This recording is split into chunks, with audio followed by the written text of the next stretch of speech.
منعون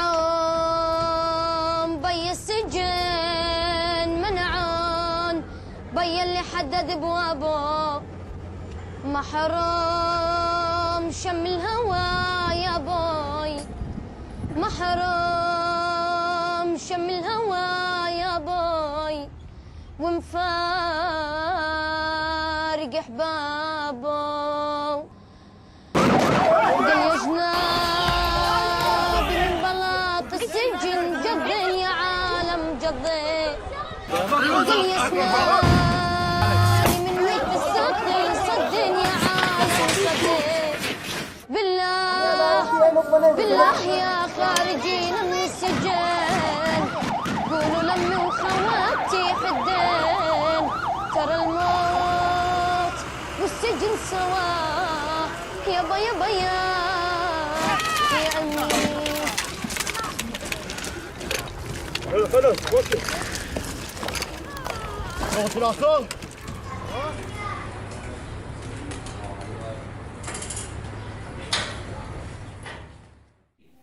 فأنا بطلع وبسمع وبقرأ كتير إنه في إشي في العالم اسمه حقوق الطفل، في إشي في العالم اسمه حقوق المرأة، في إشي في العالم اسمه حقوق المواطن، إلا إنه إحنا كناس ساكنين في هذه المنطقة ما بنعرف ولا أي إشي عن هذه اللي بتسمى حقوق الإنسان.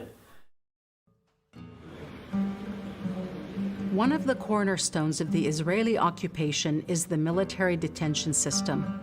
While Israeli citizens are tried under civilian law, Palestinians from the West Bank are tried under military law. Fundamental due process and fair legal procedures are commonly disregarded when it comes to Palestinians who are arrested, interrogated, tried, and imprisoned by the Israeli military system. Israel is the only country in the world that systematically prosecutes 500 to 700 children through military court annually. In 2017, Defense for Children International Palestine found that in 62% of the cases they documented, children were verbally abused, intimidated, or humiliated, and 74% endured some form of physical violence following arrest.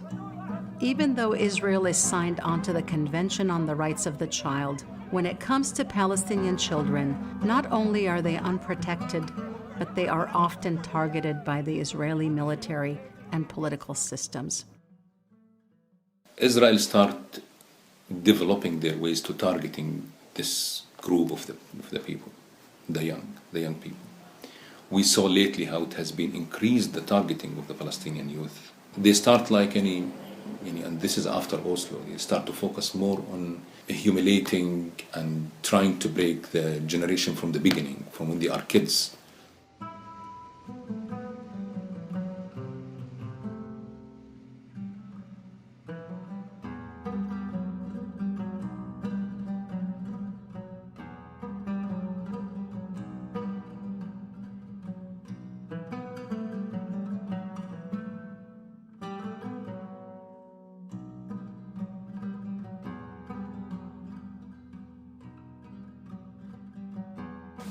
يسحبون الأطفال عشان يضيعوا مستقبلهم، يضيعوا أملهم، يضيعوا حياتهم. يفكروا الجيش الاحتلالي، يفكروا الجيل الصغير هو جيل التحرير. بيجي بقتل، لا بيعطيك، لا بيخطف، لا زي شو. Aida refugee camp is located in the Bethlehem district of the West Bank. Around 60% of Aida's population are children under the age of 18. Due to the proximity of the wall, 2 Israeli settlements, and a nearby checkpoint, the Israeli military holds a constant presence at one of the entrances to the camp. However, during frequent raids, soldiers make their way much deeper into the camp.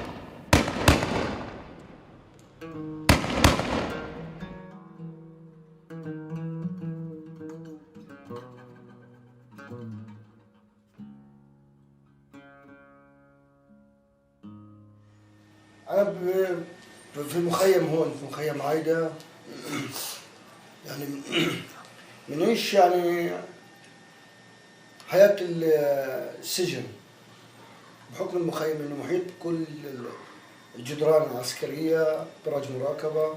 الفئة المستهدفة في المخيم يعني فئة الأطفال. أطفال يعني كبار جيش الاحتلال.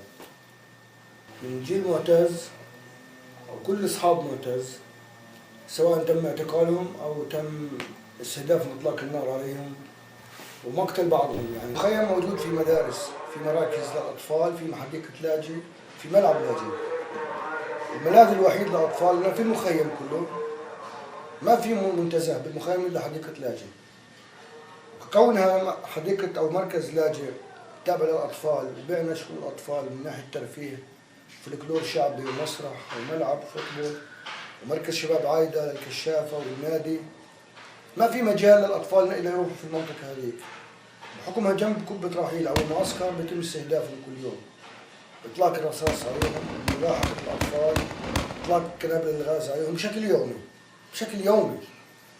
ما في حرية للأطفال حتى في الملعب، حتى في الحديقة. يعني الطفل اللي يروح يلعب بوجه الموت هناك.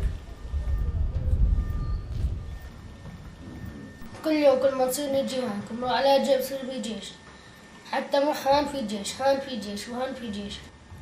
حتى في الملعب يمكن نلعب ضربوا غاز ونزلوا عليه. تم اعتقاله بالليل معتز بحجة انه موجود هناك في المنطقة هناك. ما في امان لا معتز ولا كل الاطفال الصغار، يعني الاطفال المستهدفين.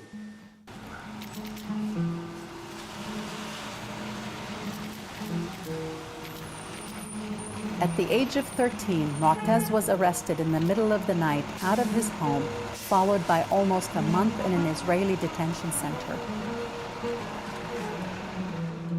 There's often about a dozen soldiers that come and secure the perimeter of the house, some entering the house, even entering children's bedrooms. يعني ابن معتز هذا يوم اعتقلوه فوق 50 جندي دخل عليه على البيت، كسروا بيته ونايم طفل. 50 جندي بسلاح من الثمين والكلاب وسلالم، خلعوا الابواب بشنيش. اوف. كماندوز نخبة اسرائيل، جيش الدفاع الاسرائيلي كله عشان طفل. ودعوا امي وحشروا في الزاوية، ابوي دعوه في الزاوية. وانا حالي سودة شوفية بدلبس مطلش البس. دخل معي الحمام عشان باش اشرب ولا شغلات زي لبست سادع في من هان ومن هان. سو يسبوا علي. The trauma of realizing for the first time, or maybe not the first time, that your walls, your bedroom door, your parents are all powerless to protect you.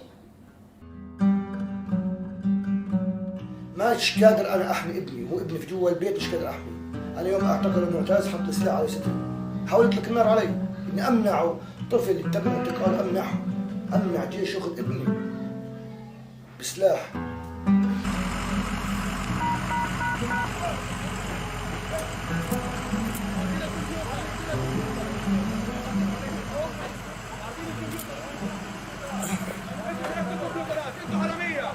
Soldiers then transfer the children to a military base, and they're kept blindfolded and tied. This period could be pretty short, or it could, extend through the whole night into the early morning. تحقيق دخلنا في الضرب، الدفاشة، صار يسب علينا ويضرب. كلنا مش عارفين نمشي ويصير يكذب علينا. حين تروح التلف بتروح، ما كانش حدا معنا ولا كبير ولا صغير ولا أم ولا أب. حتى قلت طلبنا منه أكل فشكل، تبعتونا كم نبتوا من دارتو. They are often denied access to food, to water, and importantly, to the bathroom.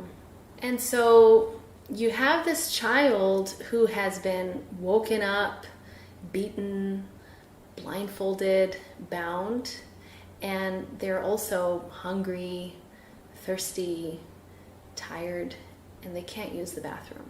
حتى يقول لك هاي أصحابك بدهم يروحوا وأنت مش عارف غير تظل زي الكلب هان. So يصيدوا فيه ويسب علي.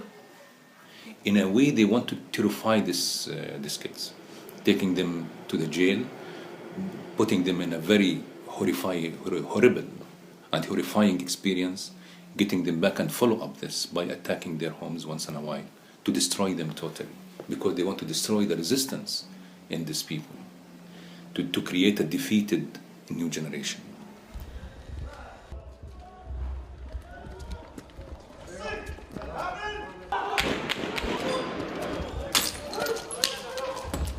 تحكم الطفل، تعتقله خطف من بيته وبتدفعوا غرامة فلوس كمان مقابل سجنه، يعني ابتزاز، عملية ابتزاز كمان للأهالي. أطفال عمالهم بواجهوا الموت كل يوم في فلسطين، في مخيم عايدة تحديدا. ما في حماية للأطفال. So because their demands and rights have been neglected during the peace process, Oslo peace process, Palestinian refugees continue their resistance. So when you talk about resisting occupation, always you can find refugees in the front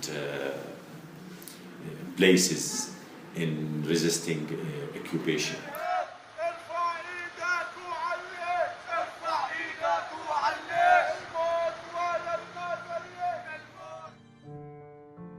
Aida is one of 27 Palestinian refugee camps in the West Bank and Gaza. The camp was created 2 years after 1948 and the establishment of the State of Israel, which Palestinians refer to as the Nakba, or the catastrophe. During the Nakba, over 500 villages were taken over by Jewish armed forces, expelling 750,000 Palestinians and massacring over 13,000.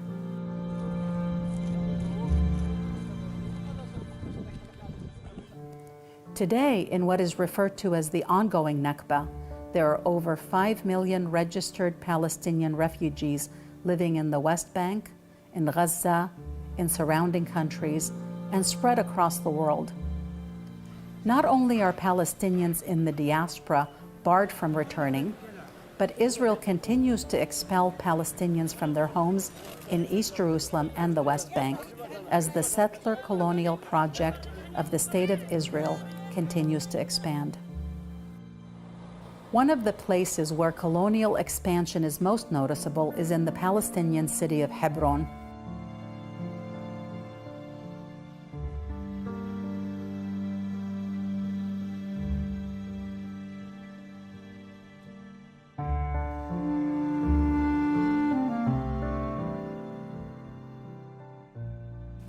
Marwan lives on Shuhada Street, which was once the center of life in Hebron.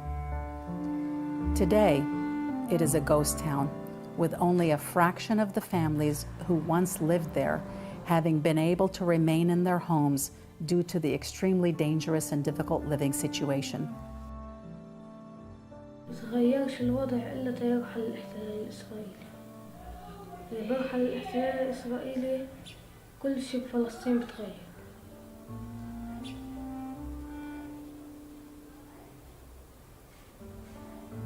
احنا بنتعامل هون مجرد معتقلين بدون تاريخ افراج. احنا موجودين في بيوتنا لكن احنا معتقلين. حياة غريبة، حياة صعبة، يعني ما فيش وصف تعطيها للحياة اللي بعيشها المواطن في هاي المنطقة. In 1997, Hebron was split into two sections, H1 and H2. H1 is under the Palestinian Authority's control. H2 is under severe Israeli military control. Today, there are approximately 40,000 Palestinians who live in H2, with around 800 Israeli settlers living in 4 illegal settlements within the Palestinian neighborhoods. At any given time, there are roughly 2,000 soldiers present in the area in order to maintain the systematically ingrained policies of apartheid.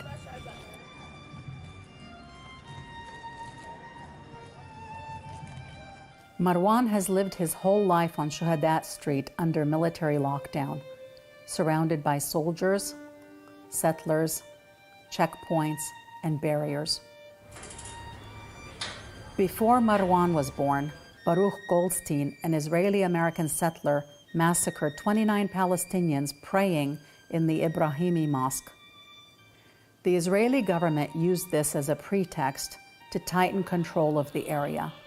But that control has been used entirely against Palestinians, while Israeli settlers and soldiers continue to terrorize residents with little to no accountability.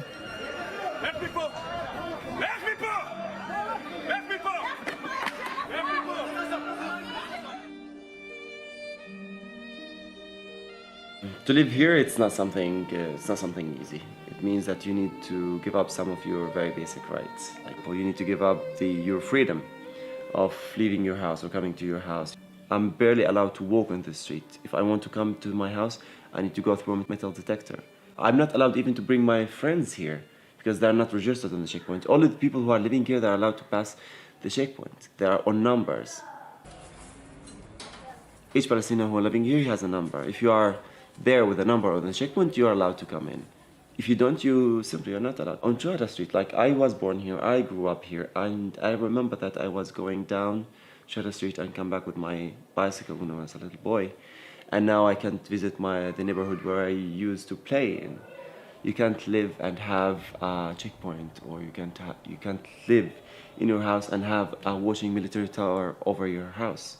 So you need to give up your right of security because you don't know if the soldiers will just invade your house or if the settlers will attack you or if they will do anything for you. You living as a Palestinian, you don't have any protective party to protect you here. If you are sitting in your house and a settler came to your house, attacked you in your house, there's a big chance that they will arrest you because you yelled at the settler or you try to defend yourself from that settler. You can be arrested simply because you are under the military law and he's under the civilian law. There's a big difference between you and him. By the age of 11, Marwan had survived a kidnapping attempt by Israeli settlers, witnessed the murder of a Palestinian man, and had been detained by military personnel twice. The second time Marwan was detained took place after his bike was stolen by settlers. He went to a soldier to report it, but a settler who is notorious for assaulting Palestinians overheard the conversation and insisted that Marwan had actually thrown stones. As a result, instead of addressing Marwan's stolen bike, the soldier detained him.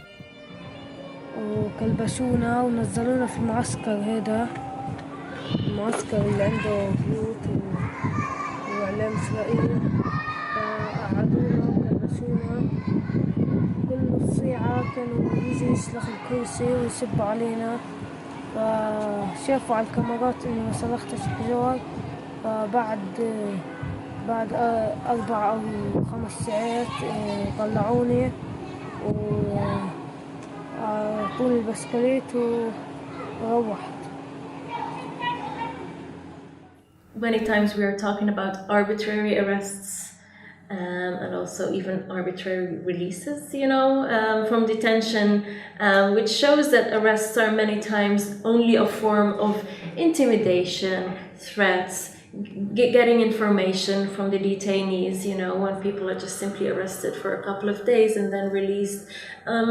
It shows that the purpose of this is to disrupt the person's life, especially when it comes to children who many times have difficulty going back to their normal routine, going back to school. الإشي الخايف منه أنا أكتر إشي هو الجيش لأنك بتكون ماشي أنت ومش عامل إشي فجأة يمكن يطلقوا عليك النار يمكن يعتقلوك ولا سبب إلا هالقصة بيعتقلوك وإذا بطخوك بحطوا جنبك سكينة وبيحكوا عملية طعن.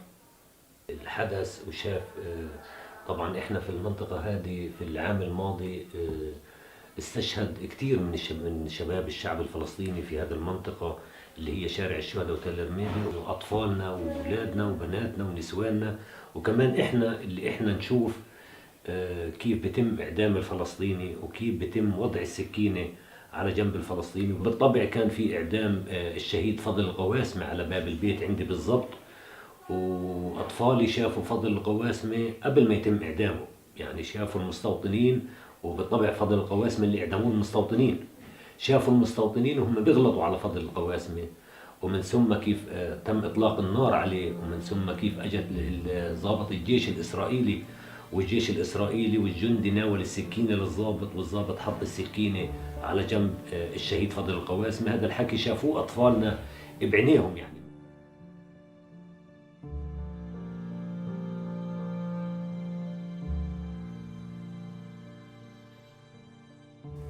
The Israeli government has supported the existence of settlers in Hebron using all means possible.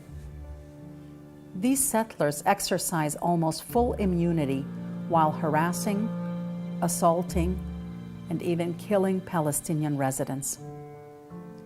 Soldiers and settlers in the area exist to support one another's presence and the colonial efforts of Zionism. The Palestinian residents living in H2 deal with some of the most extreme versions of these practices. Good picture. Look at his face. Because I'm going to get each and every one of them. Remember, never forget it. I'm going to find each and every one of you. Say goodbye. Remember this face. When Marwan was just 5 years old, a group of settlers attempted to kidnap him out of a nearby kindergarten. المشاعر اللي كانت في هذا الوقت اللي لما هجم علي المستوطنين أنا كنت خايف وما كنتش يعني صاحي على الدنيا، ما غيبت وهم حامليني وإجا عبد السلامة وأنقذني الحمد لله. كل ما أشوف مستوطن بخاف يعني لقيت النفسية عندي. You know that you're living here for a certain time. It's something temporarily, because you know that this is a long-term policy to evacuate all the Palestinians who are living here. So this is exactly what they want, is that there is, for the Palestinians, they are telling us indirectly, you will leave. Not this year, next year. Not the year after, the year after. You will leave. This is what it means to live on Shahada Street. This is what it means to live in such condition.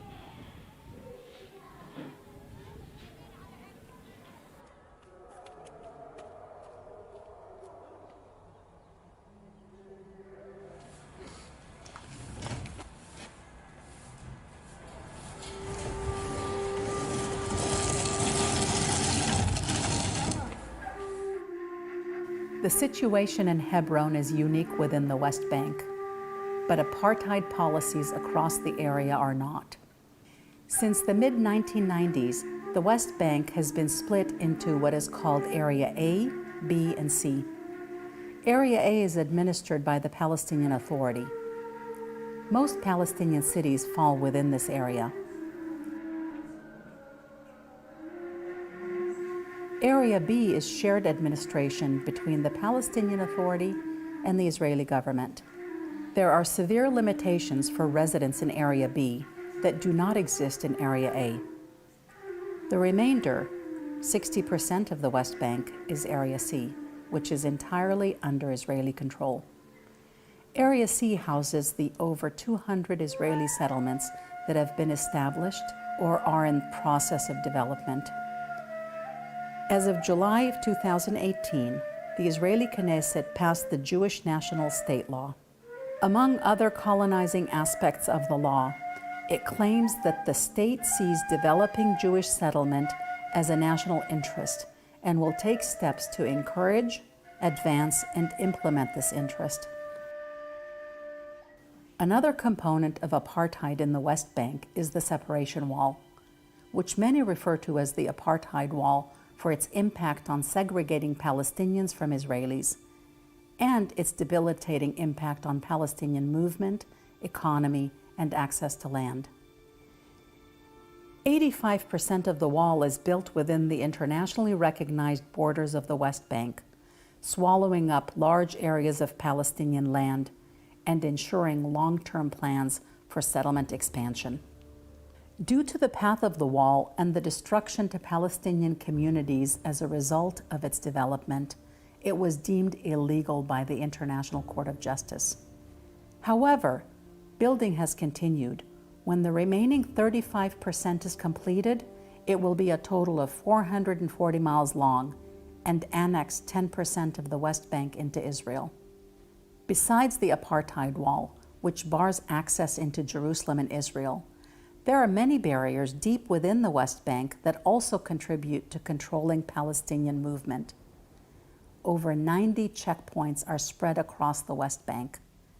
Some of these checkpoints are well established and permanent, while others are new and still developing. In addition, there are close to 500 physical obstacles that are unstaffed.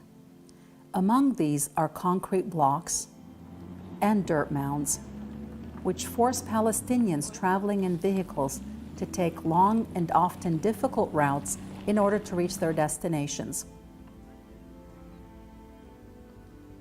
Going through checkpoints is dehumanizing at best and fatal at worst. Many Palestinians have been arrested at checkpoints, as was the case with Nuran. At the age of 14, Nuran was arrested in a Bethlehem checkpoint as she was going into Jerusalem to pray at Al-Aqsa Mosque. While trying to go through the checkpoint, the metal detector rang several times as Nuran kept taking off layers to try and pass successfully. A soldier accused her of holding a knife and tried to strip search her in front of a crowd of Palestinians at the checkpoint. المهم صارت تصرخ اشلحي اشلحي اشلحي، قلت لها ما بشلح أنا. قربت علي بسرعة ومسكت البلوزة بدها ترفعها. أول ما مسكت البلوزة أضربها بمنخارها موكس، دبيتها على الأرض. لازم هم بهاي اللحظة احترموا ديننا، لكن هم ما كان عندهم لا دين ولا كانوا سائلين ولا بأي إشي. كان هدفهم واحد بس يشلحوني قواي. فأنا طبعا رفضت بقوة، ولو كنت بدي أموت ما كان شلحت ولا استسلمت.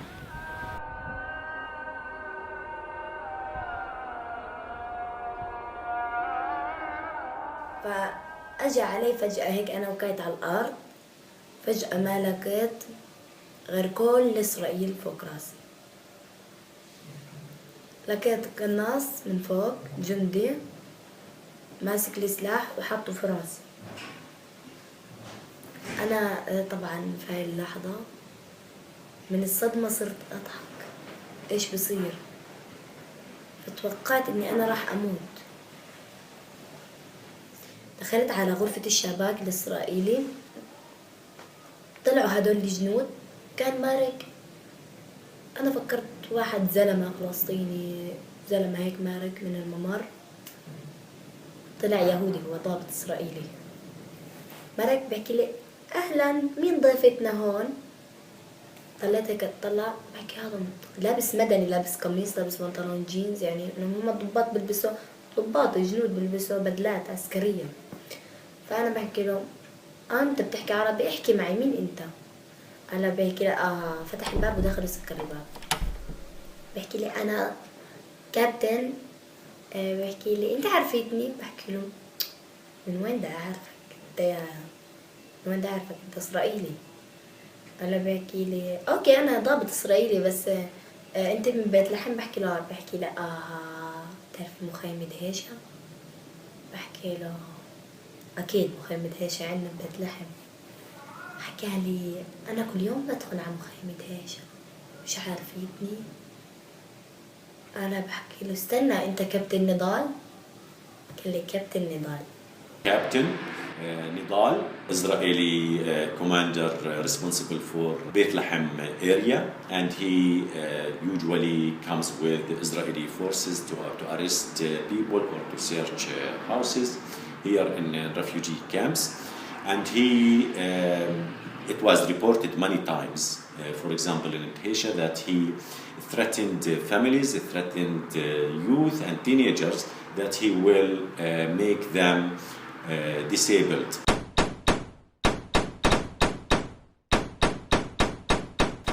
طبعا في هاي اللحظة فكرني إني راح أضربه أو أقتله أو إني أهجم عليه، خصوصي كان أنا كابتن نظام. كانت ردة فعلي ضحكة قوية طلعت من قلبي.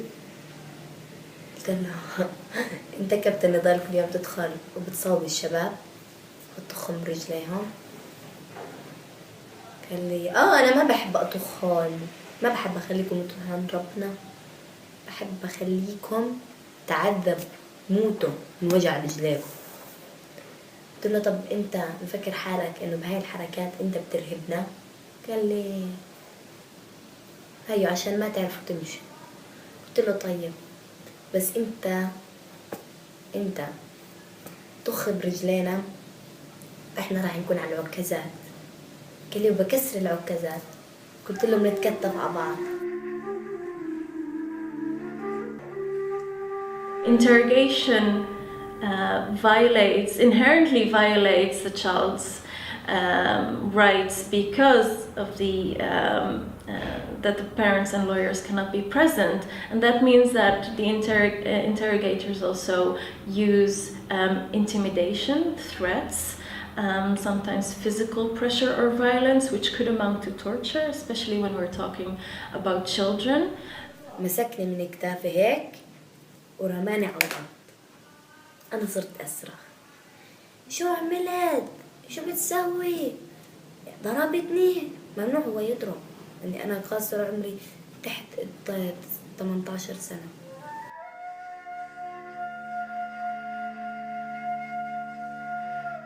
صار ينادي على الجنود ويصرخ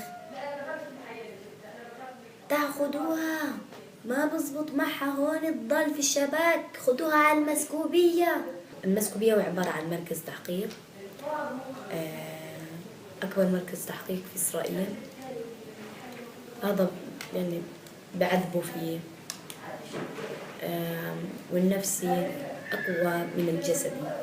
أنا أخوي محمود اللي هلا هو بالسجن دارس سايكولوجي، وكثير يعلمني نوران إنه أنت بأي لحظة أو إحنا بأي لحظة أي إنسان في الشعب من الشعب الفلسطيني معرض لأي لحظة من الاعتقال. فأنا حاب يا أختي أعطيك شوية معلومات. فهو كان يعطيني كثير معلومات، وكان يدربني ويعلمني ويحكي لي إيش راح يسأل يوم من الأيام أو إيش. فأنا كنت شاطرة بهيك إشي. فأنا يوم دخلت مركز التحقيق كنت أي سؤال يسألوني كنت جاهزة. لكن هم على مدار يومين 24 ساعة يسألوني 48 ساعة، وهم يسألوني انتي جاية تطعني، واحكي لهم لا، يضلوا يعيدوا نفس السؤال عشان يتعبوني واحكي لهم وانا مش عامل هذا الاشي. Eventually it is the word of a child against the word of an Israeli interrogator. So when it comes to prosecutions, they usually are based solely on confessions. آخر محكمة حكموني فيها 4 أشهر ونص. صرت أبكي بحكي لهم أنتوا حكمتوني ظلم، بس راح أروح وأحكي عن ظلمكم وعن جرائمكم. كل القاضي إيش بدك تحكي آخر كلام؟ قلت له أنتوا ظالميني، أنا ما عملت إشي، وراح يوم أطلع أفضح جرائمكم. هذا كلامي كان للقاضي، راح أفضح جرائمكم.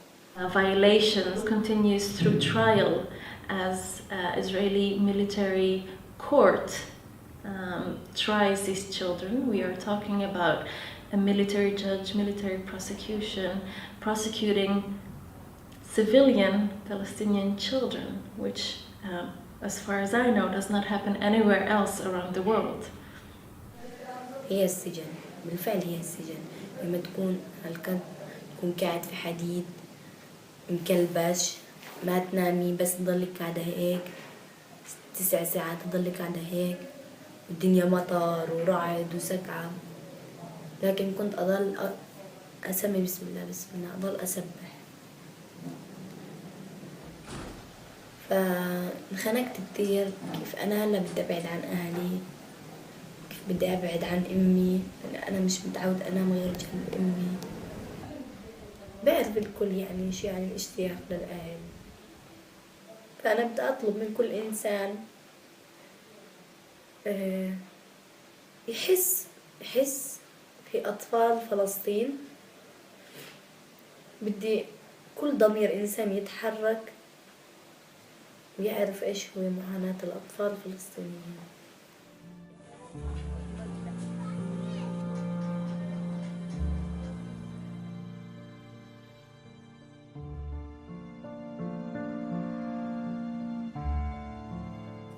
Ferahan is an advocate for her son Shadi, who has been in Israeli detention since December of 2015.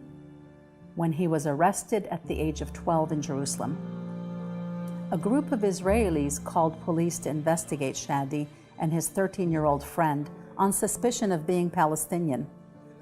In the ensuing process of arrest, interrogation, and abuse, the Israeli police proclaimed that the two boys had gone to Jerusalem with the intent to stab a soldier and subsequently charged them with attempted murder.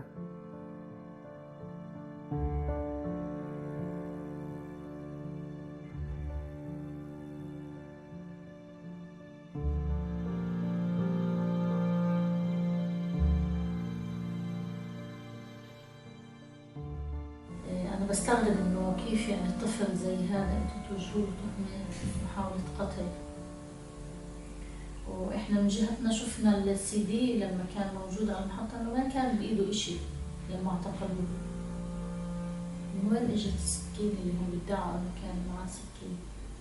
كمان حطوه في غرفة معتمة وباردة جدا، كان يعني شهر واحد والدنيا برد كثير، وشلحوه أواعيه كل أواعيه وخلوه بالأندروير يعني، وبلوا أواعيه وحطوهن عنده. اجيت بدي ألبس أواعيه لقيتهم مبللين لي إياهم مي، فضل على هالحال يعني أكثر من 3 أيام وهو على هالحال في هاي الغرفة وفي عز البرد والمطر.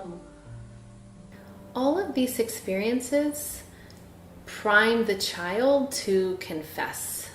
The experiences of fear, uncertainty, disorientation, being alone, they all lead the child up to that moment of interrogation.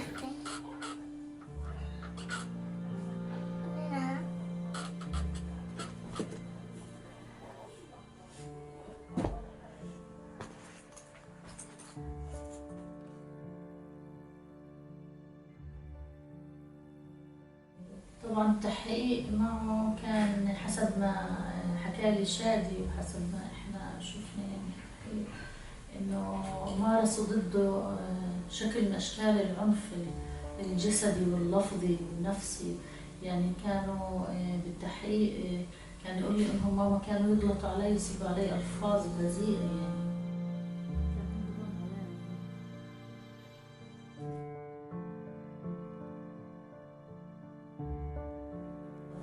للمسكوبية ورفضوا يدخلوا محامي، رفضوا يدخلوا ضابطة السلوك، وكانوا محققين معه مخلصين تحقيق وقالوا لنا خلص تشوفوه بالمحكمة.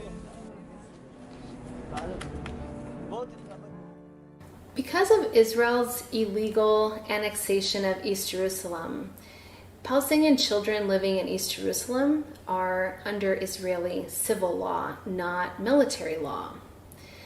But in practice, even though they have more rights on paper, Palestinian child arrests from East Jerusalem tend to look pretty similar to West Bank arrests that are under military law.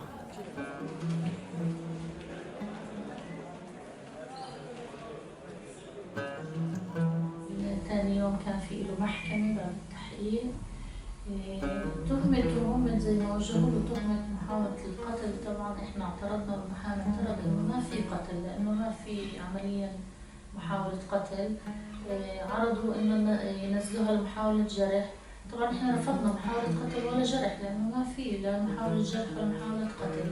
فهم عرضوا علينا صفقة الادعاء العام انه ينزلوها محاولة قتل ومحاولة جرح ونقبل بصفقة اللي هي 2 دون احتساب المدة 10 شهور اللي هو قضاها داخل المؤسسة.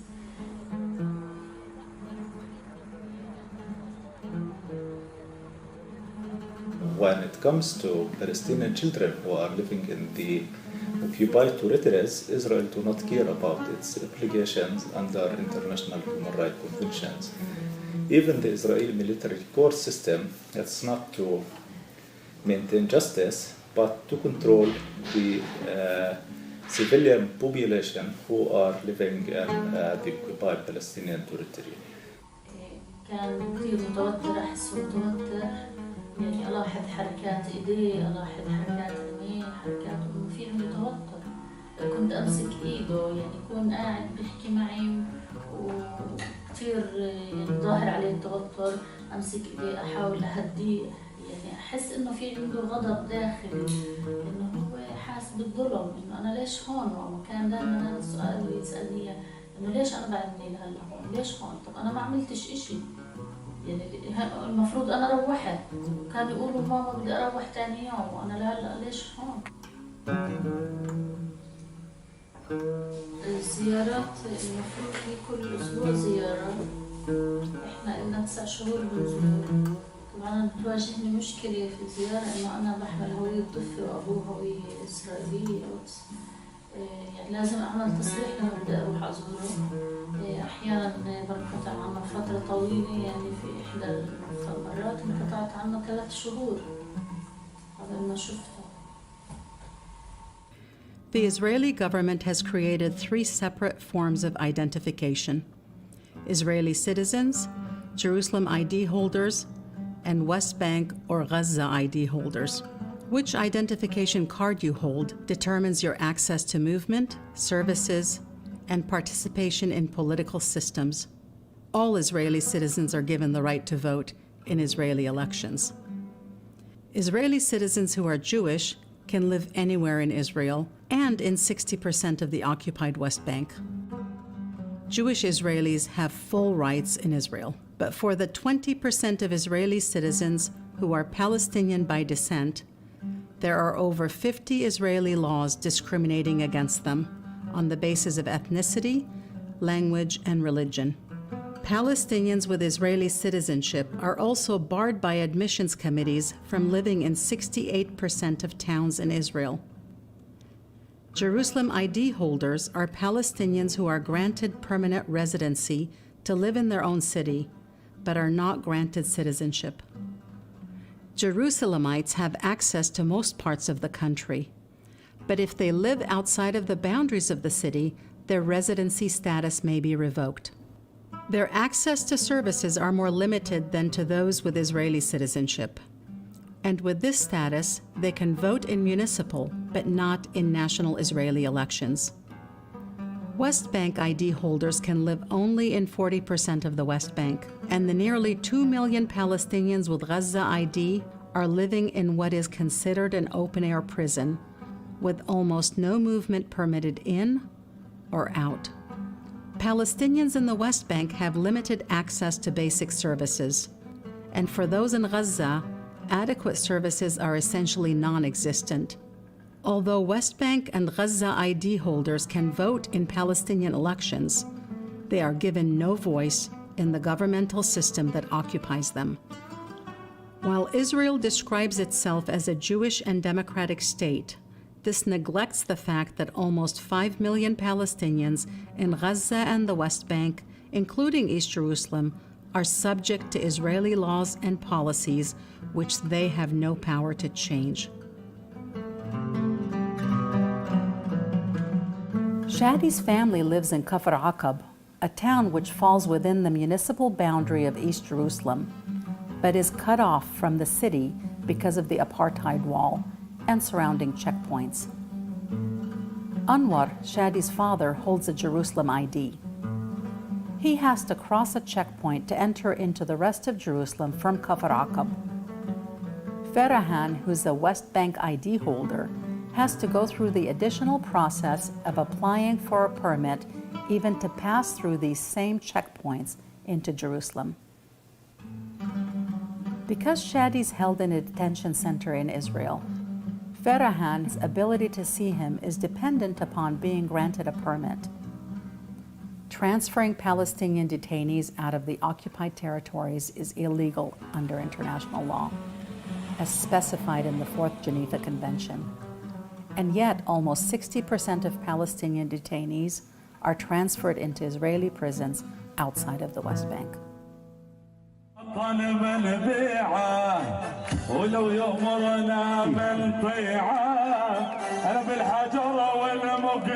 الاحتلال يعني بخيالنا بتفكيرنا بيعيش بكل شيء في حياتنا، بنغص علينا كل شيء.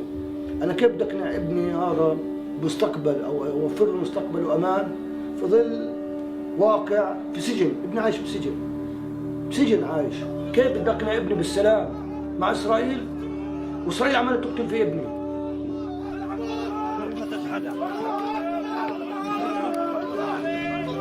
انا اريد شادي طفلا، ما بدي شادي يكبر في الاسر بعيد عني. انا كل يوم بتعذب. رسالة من قلب ام، مش رسالة مسؤولين ولا رسالة سياسية، هي رسالة من كل ام طفل. والعالم كله قاعد بيتفرج على أطفالنا وهم بيكبروا ومن ثم بيتم اعتقالهم، بيتم تصفيتهم، بيتم إعدامهم. وهذا الحكي كله صناعة بمشاهدة العالم كله. العالم الحر قاعد بيتفرج.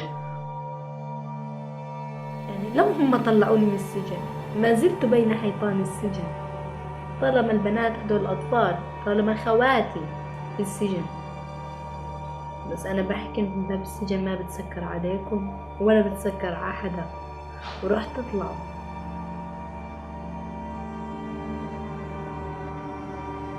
وكلنا مقصرين، الأهالي مقصرين، مؤسسات حقوق الإنسان، مؤسسات الطفولة، الأمم المتحدة، الكل مقصر بحق هؤلاء الأطفال.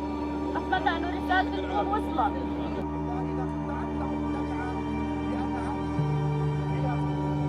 كثير كنا نحكي بين بعض الأسيرات إنه كل بنت تطلع من السجن تحكي عن اللي بصير جوا وعن فضائح عن جرائمهم. فأنا هيني تطلع هيني طلعت عمالي بحكي إيش هما كانوا يعملوا.